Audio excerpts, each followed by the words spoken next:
এই দেখ কাঁঠালটা পুরো পেকে গেছে, এদিকটা পুরো হলুদ তপ করছে পুরো কাঁঠাল। বেশ বেশ বেশ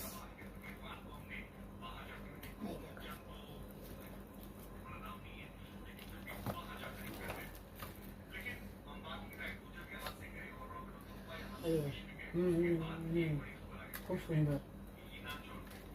এই দেখ কি মোটা মোটা কাঁঠাল, এই দেখ কুয়াগুলো একদম দারুণ দারুণ কাঁঠাল,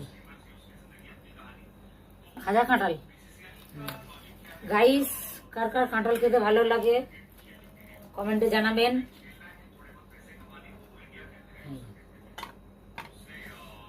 আর দানাগুলো কিন্তু চচ্চড়ি করলে হেভি লাগে, দানা তাই না?